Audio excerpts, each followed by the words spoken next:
بسم اللہ الرحمن الرحیم۔ واقعہ کربلا قسط نمبر 3۔ پلیز سہیل ایچ ڈی کو سبسکرائب کریں۔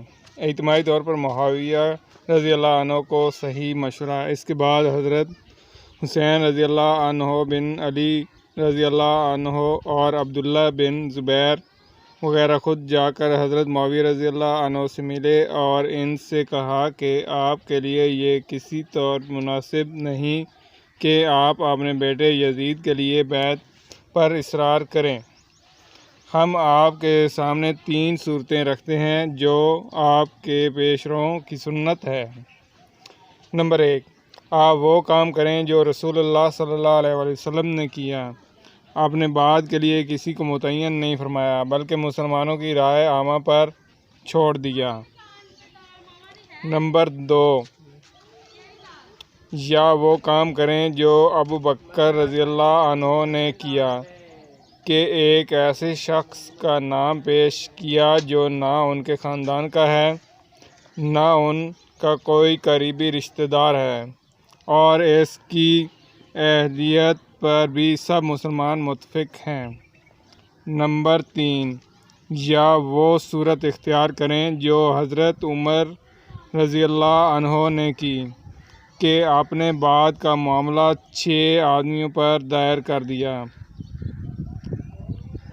اس کے سوا ہم کوئی چوتھی صورت نہیں سمجھتے، نہ قبول کرنے کے لیے تیار ہیں، مگر حضرت معاویہ رضی اللہ عنہ کو اپنی اس رائے پر اصرار رہا کہ اب تو یزید کے ہاتھ پر بیعت مکمل ہو چکی ہے، اس کی مخالفت آپ لوگوں کو جائز نہیں ہے۔ Please Sohail H D channel کو سبسکرائب کریں، ویڈیو اچھی لگے تو لائک کر دیں اور شیئر کریں۔ کمنٹس باکس میں جا کر اپنی رائے کا اظہار ضرور فرمائیں۔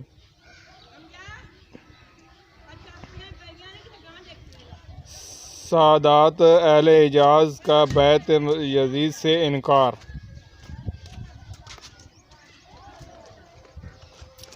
حضرت امیر معاویہ رضی اللہ عنہ کی زندگی میں تو یہ معاملہ یہیں تک رہا کہ شام و عراق تو عام لوگوں نے یزید کی بیعت کو قبول کر لیا، اور دوسرے حضرات نے بھی یہ دیکھا کہ یزید پر مسلمانوں کی بڑی تعداد مجتمع ہو گئی تو بحالت مجبوری انہوں نے بھی مسلمانوں کو انتشار اور تفرقہ سے بچانے کے لیے اس کی بیعت کر لی، مگر اہل مدینہ اور خصوصاً حضرت حسین رضی اللہ عنہ، حضرت عبداللہ بن عمر رضی اللہ عنہ، حضرت عبداللہ بن زبیر رضی اللہ عنہ بیعت یزید سے انکار پر ثابت قدم رہے اور کسی کی ایک نہ مانی، بغیر حق بات کا اعلان کرتے رہے کہ یزید ہرگز اس قابل نہیں کہ اس کو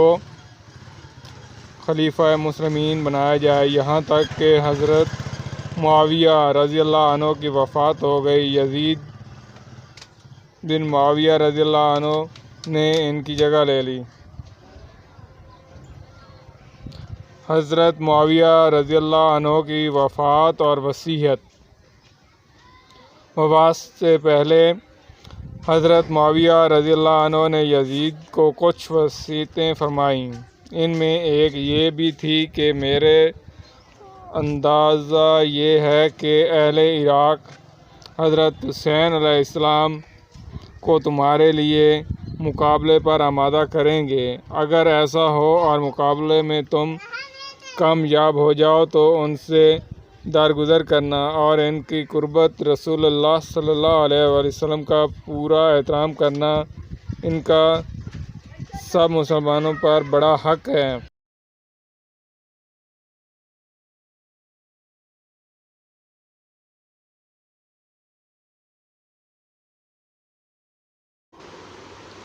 یزید کا خط ولید کے نام۔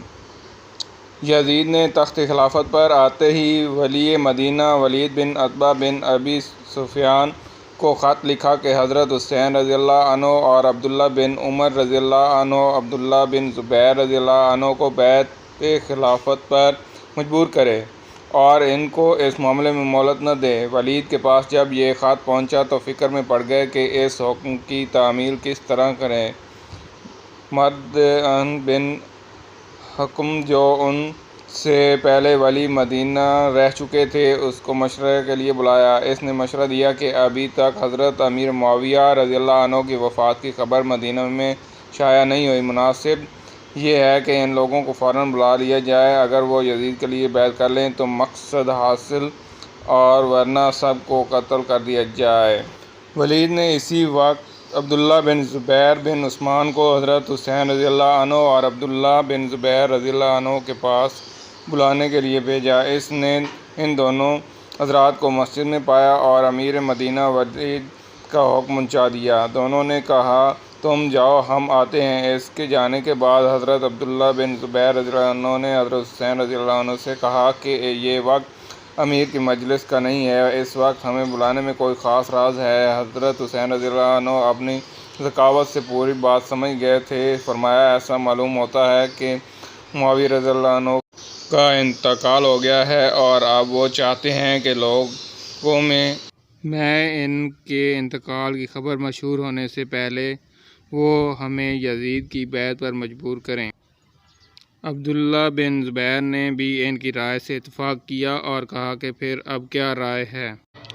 حضرت حسین رضی اللہ عنہ نے فرمایا کہ میں جا کر اپنے نوجوانوں کو جمع کر لیتا ہوں اور پھر ان کو ساتھ لے کر ولید کے پاس پہنچتا ہوں۔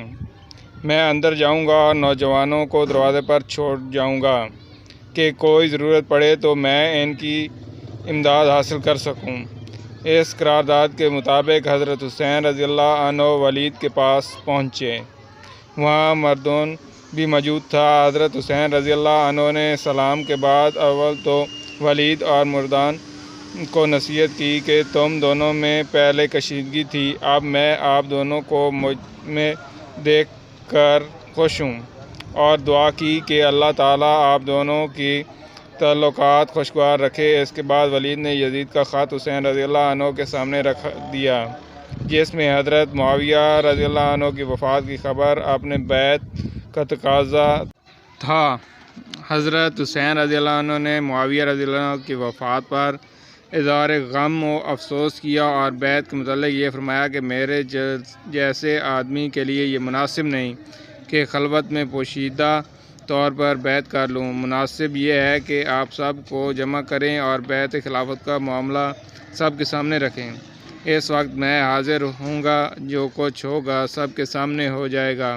ولید ایک عافیت پسند انسان تھا، اس بات کو قبول کر کے حضرت حسین رضی اللہ عنہ کو واپسی کی اجازت دے دی، مگر مردان نے ان کے سامنے ہی کہا کہ اگر حسین رضی اللہ عنہ اس وقت تمہارے ہاتھ سے نکل گئے تو پھر کبھی تمہیں ان پر قدرت نہ ہوگی۔ میرا خیال یہ ہے کہ آپ ان کو روک لیں اور جب تک بیعت نہ کریں جانے نہ دیں، ورنہ قتل کر دیں۔ حضرت حسین رضی اللہ عنہ نے مردان کو سخت جواب دیا کہ تو کون ہوتا ہے جو ہمیں قتل کرائے، اور یہ فرما کر وہاں سے نکل آئے۔ مروان نے ولید کو ملامت کی کہ تو نے موقع ضائع کر دیا۔ ولید نے کہا کہ خدا کی قسم مجھے ساری دنیا کی سلطنت اور دولت بھی اگر اس کے بدلے میں ملے کہ میں حسین رضی اللہ عنہ کو قتل کروں تو میں اس کے لیے تیار نہیں۔